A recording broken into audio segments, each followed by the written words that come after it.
Joignez-vous à la discussion.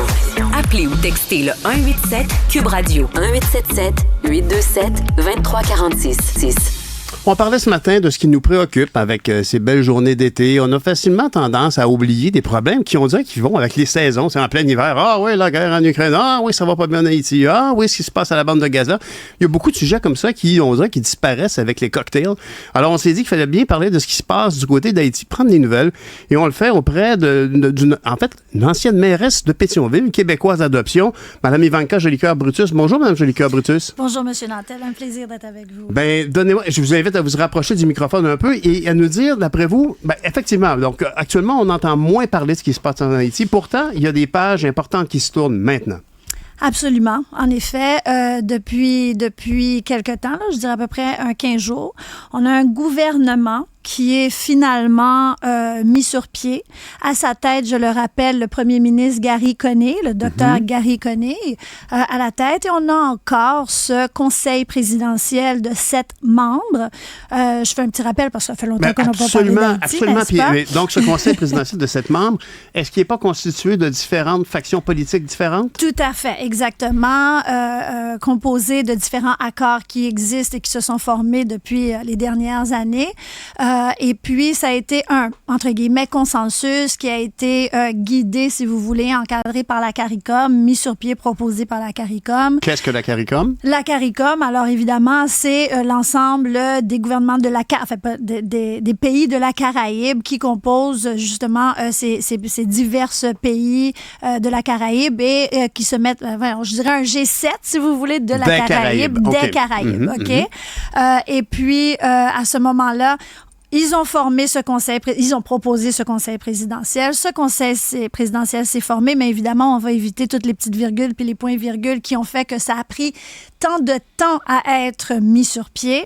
Ensuite de ça, quand ça a été choisi justement par différents regroupements politiques pour ces 7 membres, on a aussi des membres non, si vous voulez, qui sont là comme observateurs, non droit de signature, etc., etc. Ensuite, il y a eu la sélection du premier ministre Gary Coney.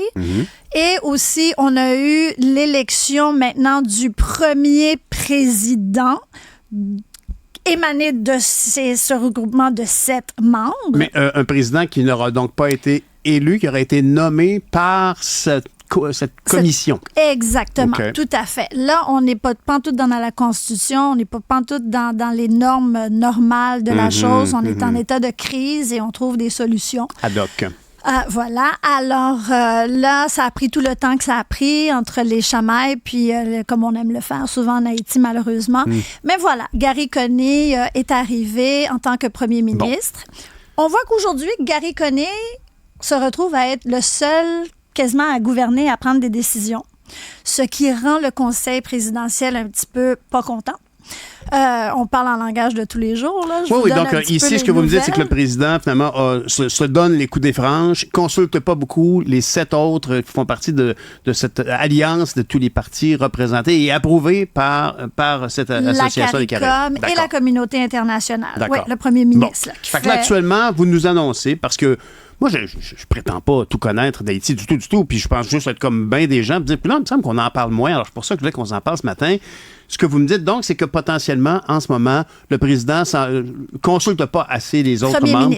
Le premier ministre ne consulte pas assez les autres membres. Et ultimement, donc, il pourrait y avoir une incidence à ce comportement? C'est ce qu'on observe. Ça bouillonne depuis quelques jours, mais personnellement, moi, je vous dis, ce qui a déclenché ça un peu, c'est une visite que le gouvernement Coney a fait justement en déplacement aux États-Unis pour une période de 7 jours et malheureusement n'a pas avisé le conseil présidentiel de son déplacement et les raisons de son déplacement. Alors, c'est ce qu'il y a sur la table en ce moment. Au niveau de la gouvernance politique, c'est ça. Maintenant, sur le terrain, vous habitez ici à Montréal, mais vous êtes certainement beaucoup en contact avec les gens là-bas. La diaspora ici, on est très en contact avec les gens qui habitent la perle des Antilles. Tout à fait. Comment ça se passe sur le terrain selon vos derniers bulletins de nouvelles? Parce que je lis Étienne Côté-Paluc de temps en temps. Mais Étienne, que je salue. Bien sûr, puis heureusement, très, très précieux journalisme avec le journal qui crée là-bas avec son collègue. Ils ont, d'ailleurs, si je me souviens bien, j'étais au Festival de journalisme à Carleton. Ils étaient là. Ils avaient traversé une route paysanne vers le sud pour se rendre à un aéroport sûr. C'était toute une aventure. Mais ce qu'il nous disait, c'était que, finalement, dans le reste du pays, il y a des endroits où c'est calme. Mais à Port-au-Prince, comment ça va maintenant? Comment ça va maintenant, mais tout le monde est sur le qui-vive parce que la première préoccupation des Haïtiens en Haïti et des Haïtiens ici dans la diaspora au Québec, au Canada et ailleurs, c'est ces hommes armés. Mm-hmm. On en entend moins parler, mais ils sont toujours sur le terrain. Il y a des actions qui sont encore posées de la part de ces groupes armés. On a parlé de gangs aussi. De gangs, etc. Mais nous, et d'ailleurs, la mission, si vous voulez, de ce conseil présidentiel avec ce gouvernement monté, la priorité, c'est la sécurité. Bien sûr. On va faire savoir quand même que le premier ministre Koenig a demandé, la semaine passée, a fait appel et a demandé à ces hommes armés de déposer les armes pour peut-être un pourparler. Mm-hmm. Ça, c'est ce qui a été demandé. Où est-ce qu'il s'en va avec ça? Mm-hmm. Et ça, c'est complexe et compliqué à élaborer. Ben, écoutez, la première chose qui m'intéresse, la première chose qui m'interpelle ici, c'est que vous me dites donc que quand cette espèce de supervision internationale, qui n'est pas toujours bienvenue, hein, et ce conseil des sept ministres, est-ce qu'on peut qualifier... Des présidents. C'est un conseil présidentiel. Bon, alors, ce conseil présidentiel et le premier ministre, donc, ces événements-là ont calmé un peu le jeu. C'est-à-dire que, est-ce qu'on peut dire légitimement que les gangs ont diminué un peu leurs activités? C'est pour ça qu'on en entend moins parler d'ailleurs, et que là, le premier ministre a demandé à ce qu'il dépose des armes puis à négocier, puis là, on attend la réponse émanant de ces bandits. Émanant de ces bandits, mais attention, émanant de la population surtout, là. Parce que c'est pas tout le monde. C'est sûr et certain que tout le monde veut qu'il n'y ait plus d'armes. Mm-hmm. Maintenant, est-ce que de demander de déposer les armes, c'est une chose? Est-ce que de remettre les armes, c'est une autre chose?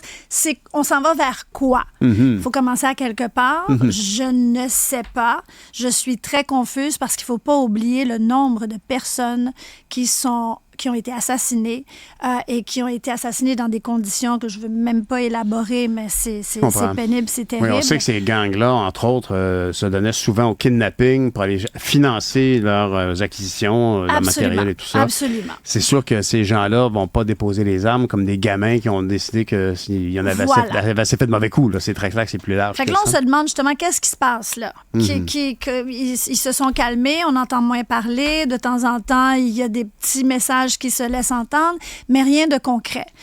Qui fait qu'aujourd'hui, excusez-moi, permettez-moi, qui fait qu'aujourd'hui, là, c'est bien beau ce qui se passe, mais la population, elle, là, celle qui souffre depuis longtemps, elle ne sait toujours pas où est-ce qu'elle s'en va. Parce qu'elle ne peut toujours pas vaquer vraiment à ses occupations. Le pays n'est pas encore ouvert parce que vous savez que ces hommes armés, ces gangs, appelez-les comme vous les voulez, bloquent toutes les entrées principales qui nous mèneraient à l'extérieur du pays. Comme vous dites, comme Étienne vous l'a dit, partagez avec nous, puis il a sorti un bel article justement cette semaine sur cette route qui est une route magnifique qu'on traversait quand on était jeune, mais qui lui permet des montagnes de Kingscoff pour se rendre à Jacmel. Dans les provinces, c'est vrai que c'est plus calme. Il y a un certain semblant de vie. Il y a le nord au Cap, il y a les Cailles dans le sud, il y a Jérémie et tout, mais malheureusement, économiquement, ça ne va pas. Ils ont peut-être une petite paix d'esprit, mais économiquement, ça ne va pas, ça souffre, ça ne vend pas, ça sort pas. Les aliments, l'agriculture, ça vient des provinces là, pour rentrer sur Port-au-Prince. Bien sûr. Alors, il n'y a encore rien de rétabli. Qu'en est-il de la force kenyane? Est-ce qu'elle est arrivée? Est-ce qu'il y a... Oh là là, si les gens voyaient votre réaction, ben ils la voient d'ailleurs. Écoutez, moi, dès le début, je pense que je ne l'ai pas caché. J'ai jamais compris j'ai jamais été d'accord non plus à ce que ce soit une force kenyane qui soit à la tête d'une mission pour Haïti. Maintenant, vous allez me dire, mais si pas le Kenya, qui d'autre? Je ne le sais pas. Mais pourquoi pas le Kenya, selon moi? Écoutez, le Kenya est un pays qui a beaucoup de difficultés, peut-être pas autant qu'Haïti. Mais en ce moment même, ils ont une situation civile assez explosive. Et le président Ruto, on ne sait pas où est-ce qu'il est maintenant. Ils souffrent dans leur pays.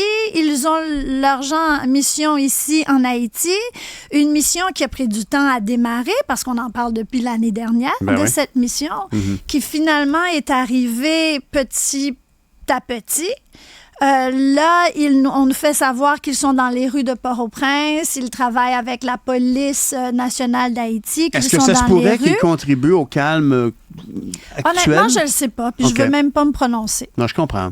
Parce que jusqu'à présent, je ne comprends pas. Honnêtement, ça, c'est moi là, qui parle. Et j'ai essayé de chercher... Mais d'ailleurs, il faut quand même le rappeler, là, vous avez déjà été mairesse de Pétionville, qui est le beau quartier...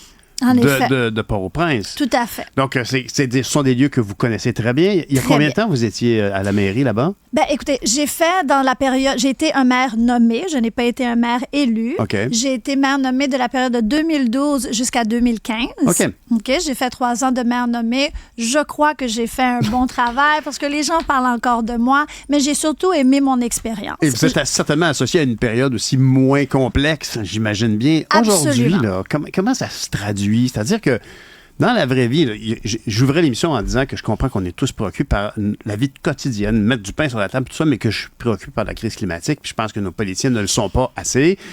Là-bas, la crise climatique est loin des préoccupations des gens. J'imagine la question du coût de la vie doit être phénoménale. Ça doit être très difficile. C'est quoi aujourd'hui, quand on est parent avec des enfants, de faire les courses et trouver les aliments? Est-ce que c'est compliqué? C'est-tu cher?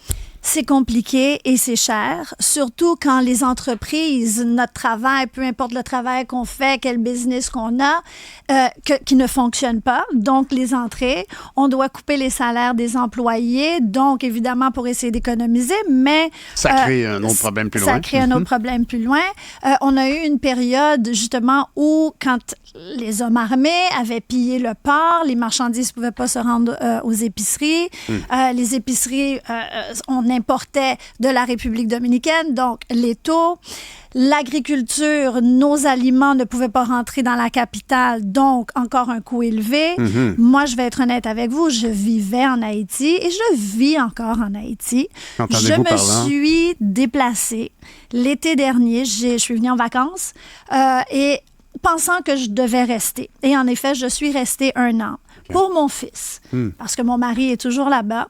Et pour mon fils, pour lui permettre justement de pouvoir... Bon, je me considère très chanceuse, plein de gratitude pour ça.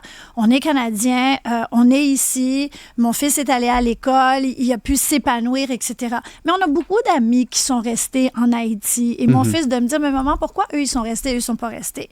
C'est un choix que moi, j'ai décidé de faire, pouvant permettre un petit peu à mon fils de pouvoir jouer, évoluer. Parce que vous aviez les moyens, j'imagine que pour quelqu'un qui n'a pas un clou...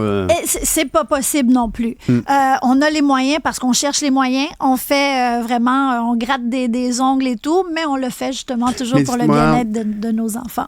Vous y retournez parce qu'on l'aime, son pays. Oui. On aime son pays. Oui. Et j'imagine aussi que ça doit être très pénible pour la diaspora haïtienne de toujours entendre parler d'Haïti comme quelqu'un qui a une maladie. Tu sais, c'est-à-dire que moi, je sais pas, si je connais quelqu'un qui a une maladie très grave, je le nomme pas par sa maladie. C'est une personne à part entière avec des passions, des goûts, un travail, des compétences et une maladie. Avec Haïti, est-ce qu'on ne parle actuellement que de la maladie? Est-ce que la vie continue de battre quand même en Haïti?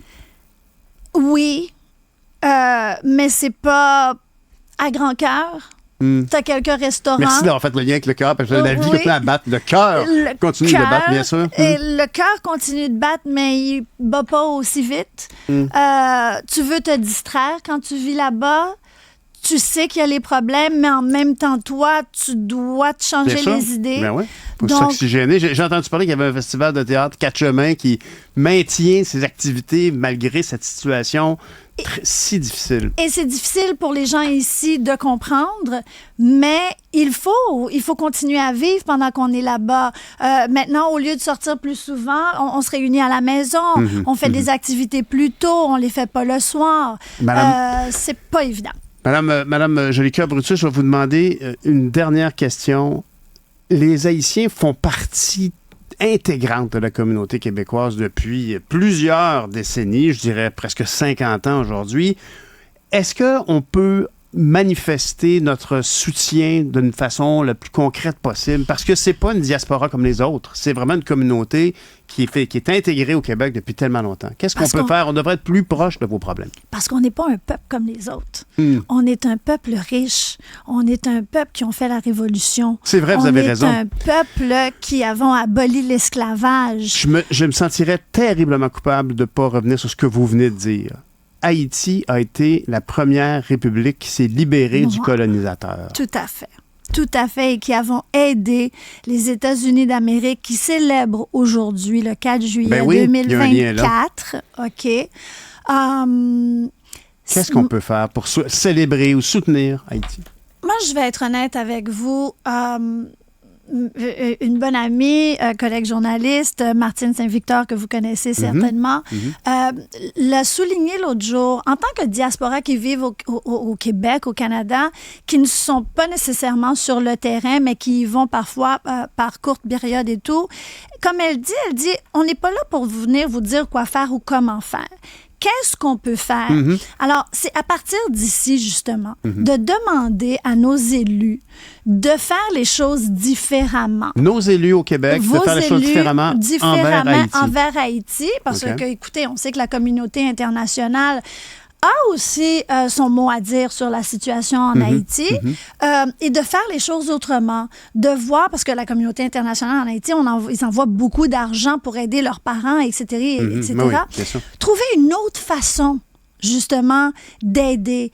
Oui, la famille, il faut envoyer les sous avant qu'on se remette sur une route un peu plus claire, mais c'est de parler à nos élus et d'exiger que les choses soient faites différemment et qu'on envoie les choses différemment pour la prospérité d'Haïti. Parce que, permettez-moi de conclure comme ça, la prospérité d'Haïti, là, ça va être la prospérité de toutes ces communautés internationales qui sont là avec nous depuis tellement longtemps.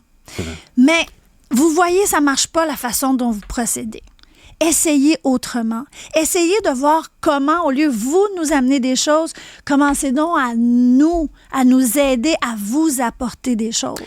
Comme on l'a fait dans les années 60. Madame Jolicoeur Brutus, merci pour ce parallèle avec les années 60. Ceux qui s'intéressent, n'hésitez pas à parler à vos gens qui vous entourent, qui vivent d'ailleurs au Québec depuis ces années 60. Et je sais que je le répète souvent, mais si ça vous préoccupe, ce dont on parle avec Madame Jolicoeur Brutus aujourd'hui, ce qui se passe en Haïti, puis vous voulez manifester votre soutien, parlez-en à vos députés, écrivez-leur et dites que ça vous intéresse, qu'on organise des soirées d'information avec nos élus. Merci beaucoup, Madame Jolicoeur Brutus. Ça me fera plaisir de me joindre à eux. J'en doute pas, vous êtes bien vocale. Au revoir, merci. Nantel.